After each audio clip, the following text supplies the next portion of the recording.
दोस्तों, आज हम समझेंगे भगवत गीता के अध्याय 3 कर्म योग को बहुत ही सरल भाषा में। कुरुक्षेत्र के मैदान में अर्जुन अभी भी उलझन में है। उन्होंने श्री कृष्ण से पूछा, अगर ज्ञान सबसे श्रेष्ठ है तो फिर मुझे युद्ध जैसे कर्म में क्यों लगा रहे हैं? तब श्री कृष्ण मुस्कुराकर कहते हैं, इस दुनिया में हर इंसान को कर्म करना ही पड़ता है। कोई भी व्यक्ति एक पल के लिए भी बिना कर्म के नहीं रह सकता। लेकिन असली बात यह है कि कर्म कैसे किया जाए।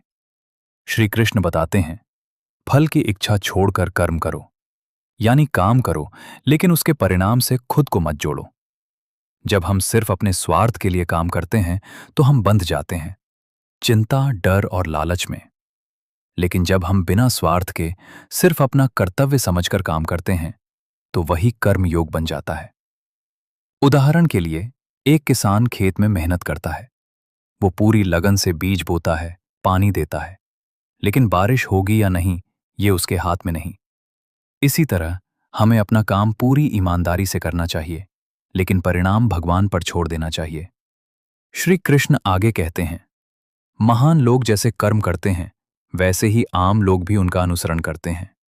इसलिए हर व्यक्ति को अपने कर्तव्य का पालन करना चाहिए ताकि समाज में संतुलन बना रहे। एक और महत्वपूर्ण बात, अपने स्वभाव के अनुसार किया गया कर्म दूसरे के कर्म से बेहतर होता है, चाहे वो छोटा ही क्यों ना हो। अंत में श्री कृष्ण कहते हैं, काम, क्रोध और लालच ये हमारे सबसे बड़े दुश्मन हैं। ये हमारी बुद्धि को ढक देते हैं। इसलिए हमें अपने मन और इंद्रियों को नियंत्रित करके सही रास्ते पर चलना चाहिए।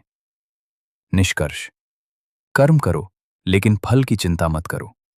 अपने कर्तव्य को ईमानदारी से निभाओ और मन को नियंत्रण में रखो। यही है कर्म योग का असली अर्थ।